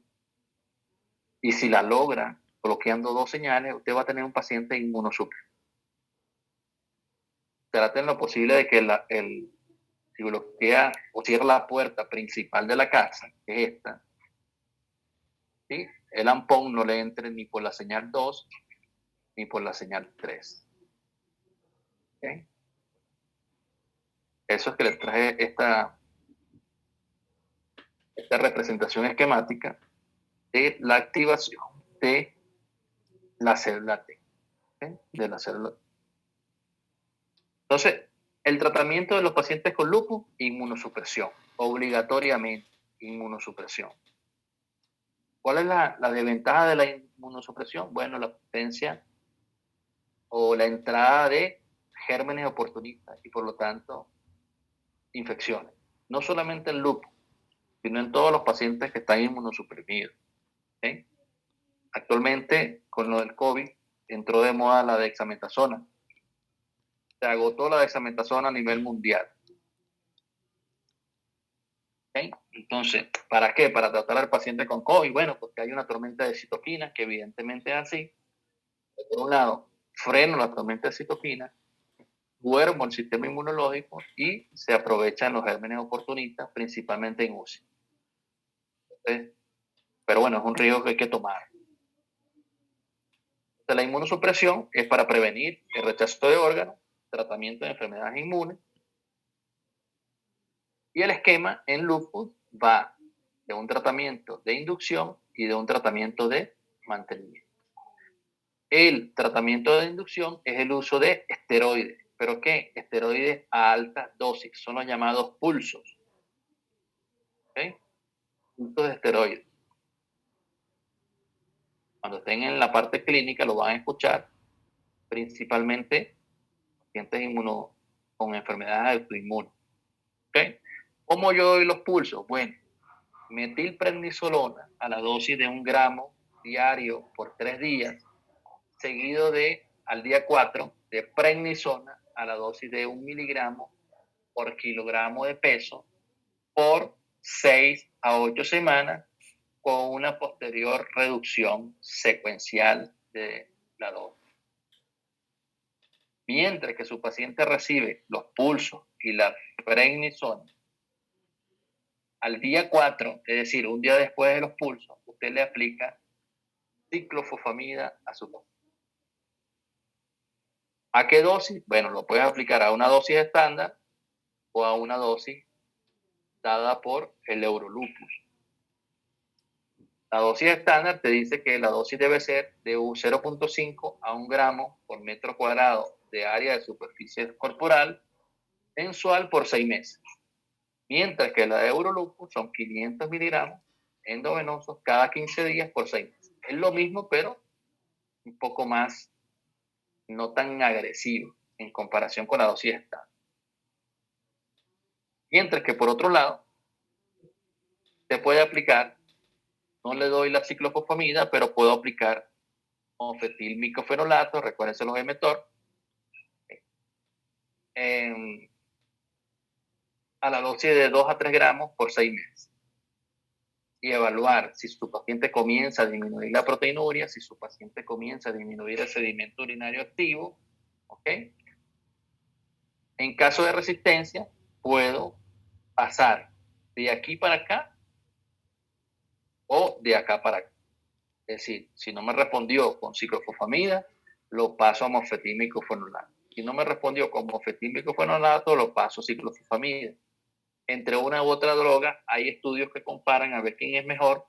Realmente las dos están iguales, ¿sí? prácticamente no hay una diferencia estadística entre una droga u otra. Sin embargo, la ciclofosfamida tiene un poco más de complicaciones en relación a sexualidad, de oportunidad de tener hijos, entre otros, aunque en el caso de la mujer con lupus, procrear es complejo. ¿Okay? No quiere decir que sea imposible, pero es complejo. ¿Okay? Y posteriormente que yo cumpla estos 6 meses, paso al paciente a una dosis de mantenimiento, a una dosis baja. ¿Cómo la logro? Bueno, como fetilmicrofenolato a dosis de 1 a 2 gramos por día o azatioprina de 1 a 2 miligramos por kilogramo día. Debo hacer un control periódico en mi paciente con la finalidad de evaluar incremento en la proteinuria. Si la proteinuria está normal, chévere, mi paciente tiene un lupus inactivo. Si la proteinuria se incrementa, tengo que incrementar la dosis de tratamiento en estos pacientes. Lo ideal es que un paciente con lupus, ¿okay?, requiera esteroides, pero a una muy baja dosis. El tratamiento de estos pacientes requieren obligatoriamente terapia esteroidea. Obligatoriamente. ¿Okay? Ahí tenemos entonces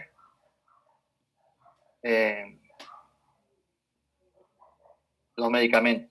¿Sí? Ciclosporina, bacilizumab, daclizumab, sirolimus, everolimus, mofetilmicofenolato y la azatioprina. Parte de los medicamentos inmunosupresores. Y por supuesto, ¿por qué yo le digo que los esteroides son obligatorios? Bueno, porque ellos bloquean, en primer lugar, las citoquinas producidas por las células T, por lo tanto reducen la inflamación mediadas por las células T, bloquean las citoquinas mediadas por las células dendríticas, ¿sí?, y bloquean el receptor, la expresión del receptor específicamente del linfocito T. ¿Sí? Es decir, ella interactúa en todos los pasos de activación de las células T. Ella bloquea, en cierto modo.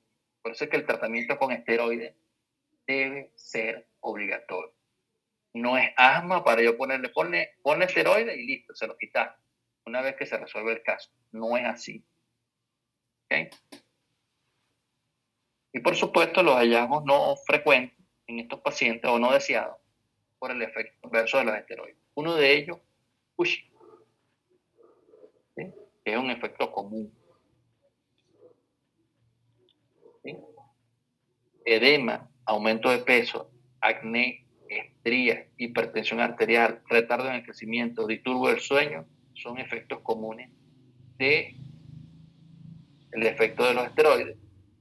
Los efectos no deseados y los menos frecuentes, osteoporosis, fracturas vertebrales, cataratas, necrosis avascular de la cabeza del fémur y por supuesto las infecciones raras, bueno, glaucoma, pancreatitis, intolerancia a la glucosa, entre otros.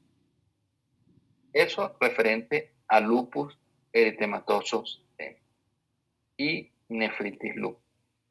¿Okay?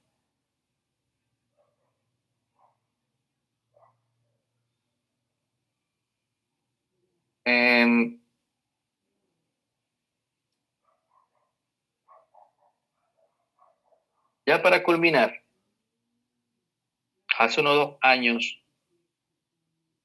tuve la oportunidad de interactuar en un proceso de formación de enfermedades glomerulares asociadas a lupus. Específicamente fue glomerulonefritis, específicamente. Una capacitación que hice. La Sociedad Latinoamericana de Nefrología e Hipertensión dio a sus miembros con la intención de hacer una actualización. ¿Sí? No han sacado más. Y en ello se tocó justamente el tratamiento de la nefritis lúpica. En ese caso tuve la oportunidad de interactuar con una doctora excelente, ¿sí?, de Canadá, y que nos vino a hablar de lupus eritematoso sistémico, específicamente el tratamiento. ¿Okay? Específicamente el tratamiento. Voy a compartir nuevamente pantalla para ver parte del tratamiento y culminar la clase del día de hoy.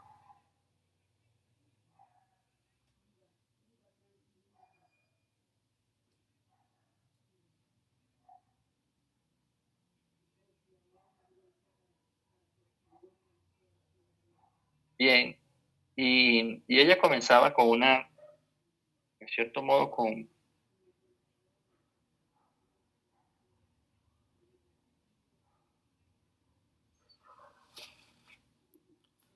algo importante, ya que ella establecía, por ejemplo,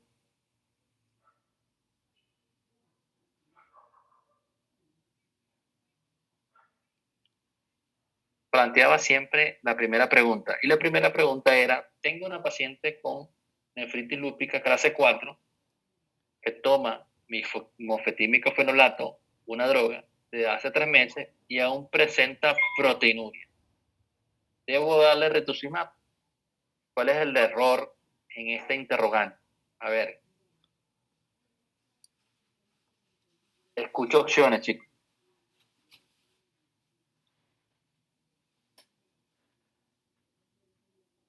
La paciente presenta proteinuria, le están dando mofetímico fenolato y se plantea si debe darle alguna droga inmunosupresor adicional a esta paciente. ¿Qué piensan ustedes?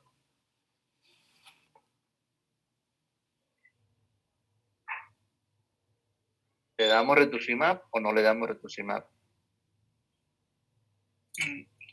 Solo en caso de que exista una resistencia, doctor, se puede dar. Rituximab. Ya. Sí. ¿Alguien más opina algo diferente?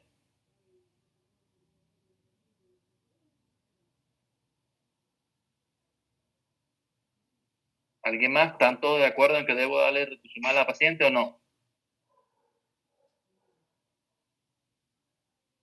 Chicos, es lamentable que actualmente estemos en la 8ª semana de clase y sigamos en el mismo mutismo complaciente de siempre, donde uno solo habla y los demás no se saben si ni siquiera están en clase o no. ¿Okay? Bien, yo continúo entonces. En esta diapo hay un error. No, ni siquiera un error. Simplemente no mencionan el tratamiento con esteroides. ¿Sí? No mencionan qué tanto tiempo tiene el paciente con diagnóstico de lupus y cómo fue su inicio al momento de debutar. ¿Sí? ¿Cuál es el problema? No se menciona el tratamiento con esteroides como si no importara. Y lo dije varias veces en clase. El tratamiento con esteroides es obligatorio. Forma parte de la base. Si usted quiere tener un edificio y que ese edificio no se caiga en lupus, la base principal debe ser esteroides. ¿Ok? 3 meses es muy poco para llegar a la conclusión de que el tratamiento no funciona. Y en tercer lugar, presenta proteinuria en la paciente, pero no sabemos si está tomando tratamiento. ¿Okay? Y eso es importantísimo. ¿Okay? El tratamiento de lupus se basa principalmente, año 2019, actualmente 2021 aún prevalece, en terapia esteroidea, uso de antipalúdico y tener siempre en cuenta que la causa de lupus resistente suele ser la falta de adherencia al tratamiento. Solamente en el lupus. Si su paciente es hipertenso, sigue hipertenso, evalúe si está tomando la medicación o no. Si su paciente le indicó tratamiento para el ácido úrico, sigue con el ácido úrico, pregúntese si está tomando tratamiento o no. ¿Okay? La resolución de la proteinuria y la hematuria lleva mucho más tiempo del que se aprecia. Esta no es una enfermedad glomerular de cambios mínimos. lupus eritematoso sistémico es complejo, ¿sí? Los corticoides siguen siendo la base en el tratamiento de elección en el paciente con lupus. Fíjense, este es un estudio que comparó mofetil-micofenolato, ¿sí?, con ciclofosfamida endovenosa por 6 meses. ¿Qué se evidenció? Prácticamente no hubo una significante. Remisión completa, bueno, la ciclofosfamida, perdón, mofetil-micofenolato, 8.6% de los pacientes tratados llegaron a remisión completa. En el caso de ciclofosfamida endovenosa, 8.1%. Significancia estadística, no hubo. En relación a la creatinina sérica, ¿sí?, 73% y 67.6% conservaron su tasa de filtración glomerular. La proteína urinaria o la proteinuria, 23.8% llegaron a tener proteinuria o hacer remisión de su proteinuria, disminuyéndola. Igualmente, los pacientes con ciclofosfamida, y el sedimento urinario activo se controló en 31.4% de los pacientes en relación a 23.8% de los pacientes. ¿Okay? En este caso, ¿qué tengo? Una nefritis lúpica que está siendo tratada tanto por mofetil-micofenolato y ciclofosfamida endovenosa, mismo número de pacientes, y los datos prácticamente fueron iguales en una corte y otra. ¿Okay?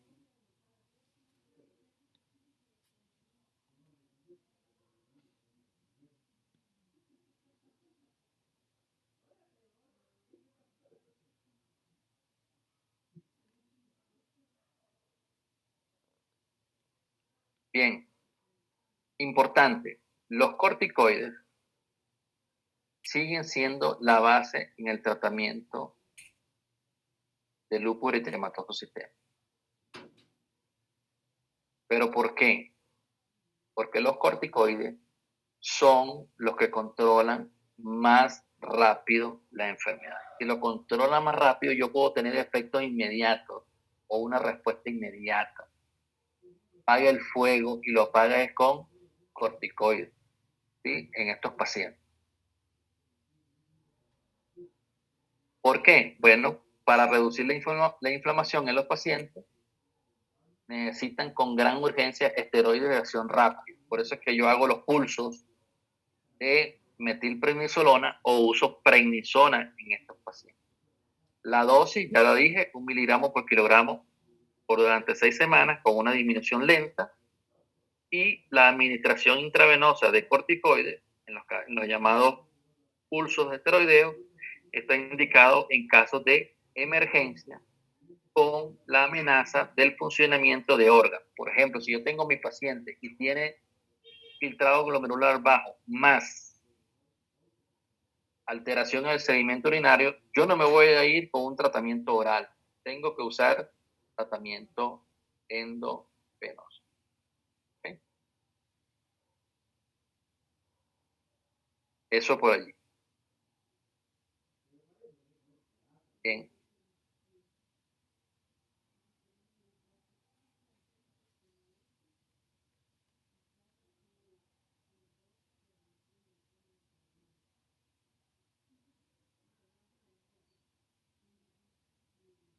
Y por supuesto, el hecho de que usted comience con una reducción lenta del esteroide no quiere decir que estos pacientes nunca dejen de tomar. ¿Okay? Algunos pacientes quedan dependientes de esteroides.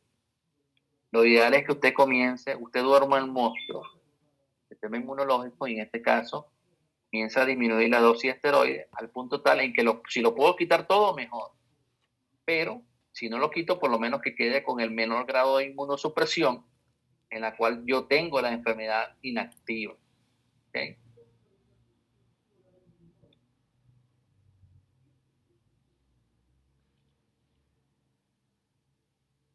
Y por supuesto, siempre estén pendientes que debo de combinar un segundo agente con el uso de esteroides. ¿Ok? El segundo agente puede ser o mofetil-micofenolato o ciclofosfamida en el caso de estos pacientes.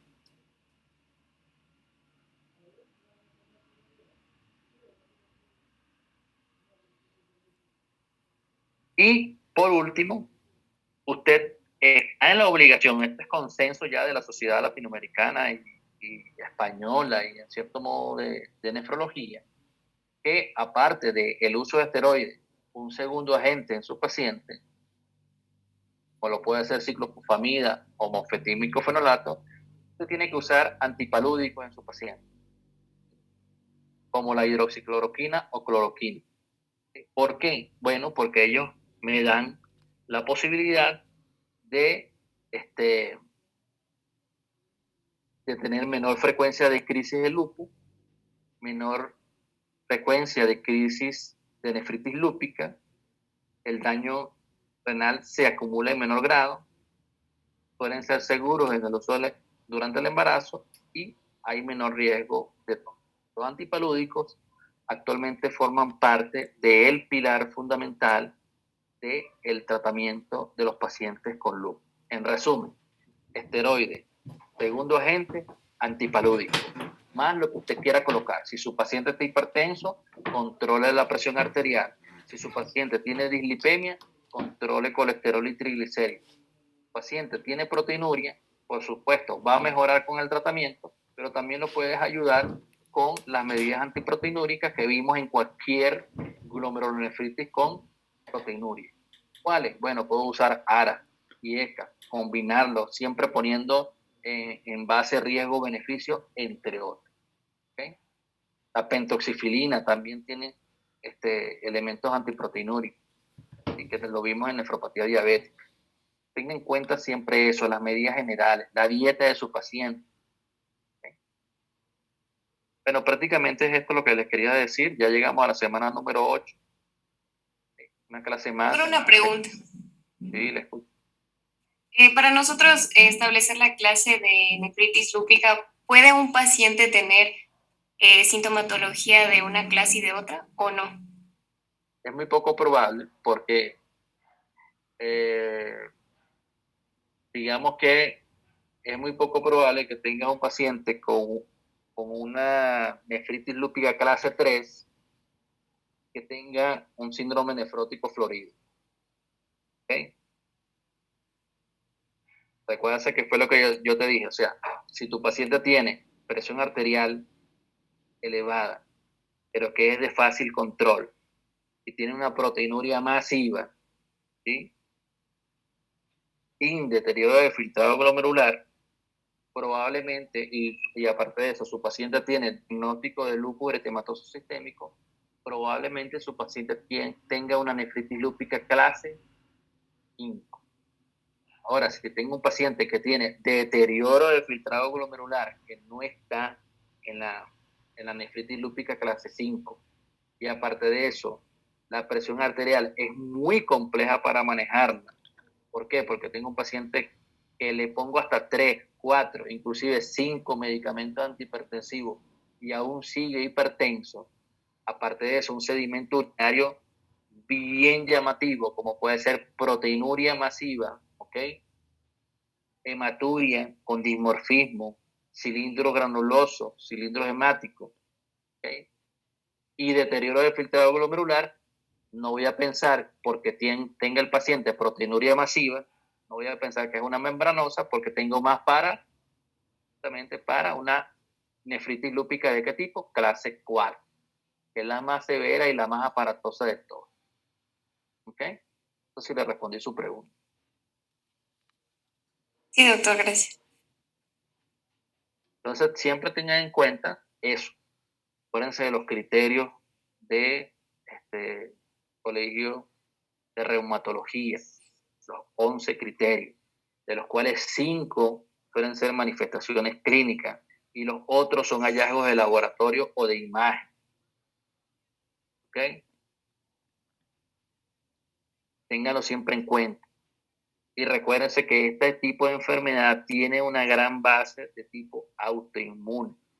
Por lo tanto, usted tiene que hacer o colocar medicamentos inmunosupresores para lograr la remisión de la enfermedad. Y el lupus en hombres es catastrófico. La mayoría de los pacientes o mueren o hacen nefritis en diálisis. ¿Okay? Más no que, yo tengo lupus clase 1, soy de sexo masculino. Eso no es así. No. Yo en mi caso, en lo particular, no lo he visto. ¿Ok? Claro, tampoco es que he visto grandes cantidades de pacientes con lupus del sexo masculino, pero al menos sí unos 8. Y de esos 8, uno solo está en diálisis. Los demás están fallecidos. ¿Ok? Bien. Entonces, con esto culminamos la parte de nefritis lúpica. ¿Quién iba a preguntar algo? Doctor, disculpe una pregunta. Lo que pasa es que no me quedó muy claro. ¿Los antipalúdicos se dan al mismo tiempo que la terapia con corticoides y inmunosupresores? Igual, usted da los 3 medicamentos al mismo tiempo. Recuérdate que los inmunosupresores, la tendencia es, a ellos sí quedan, fíjense que ellos quedan en esa etapa de mantenimiento y quedan ya de por vida. ¿Sí? Pero, como ya sabemos los efectos adversos de los esteroides, tú comienzas con una dosis alta, recuérdate que lo dije, ellos bloquean todas las señales prácticamente de activación o todas las vías de activación del linfocito T, por un lado, y bloquean las interleuquinas producidas por los mediadores inflamatorios de las células dendríticas, ¿sí? Pero tengo muchos efectos adversos. Por lo tanto, tengo un efecto inmediato que lo logro al dar dosis de esteroides a altas dosis, pero si lo dejo a altas dosis, primero tengo un pushing, bueno, que no es tanto porque más que todo es estético, pero tengo complicaciones severas, entre ellos la osteoporosis. Y una de las que no se quiere es la necrosis vascular de la cabeza de fémur, que algunos pacientes llegan a requerir inclusive, ¿cómo le digo? Prótesis. ¿Okay? Prótesis de cadera. ¿Sí? Entonces, pero igual, o sea, lo ideal es que tú comiences con dosis alta, bajes el esteroide, conserves el antipalúdico y conserves el segundo agente. Pero los 3 medicamentos tienen que ir como base fundamental. ¿Okay? Los otros medicamentos, control de la presión arterial, como dije, la dislipemia, todo eso, son otros fármacos anexos. Pero usted no puede tratar lupus nada más controlando la presión arterial. Usted tiene que colocar tratamiento específico, que en este caso es ese. No solamente para lupus, sino para todas las glomerulonefritis. En el caso de lupus, bueno, yo diría que lo único que va nuevo es el uso de antipalúdico. Mientras que en el caso de lupus, en el caso de la glomerulonefritis, prácticamente va muy similar a lo de lupus, pero sin el antipalúdico. ¿Okay? Ya, doctor, gracias. Perfecto. ¿Algo adicional, chicos? Sí, doctor. En el caso del grupo de exposición de la semana 9, nos gustaría quedarnos un momentito con usted para hablar sobre el tema. Ya, perfecto. Entonces, demos por concluida la clase de hoy, por favor, y se me queda entonces el grupo expositor de la próxima semana. Coordinen con Paralelo A, por favor,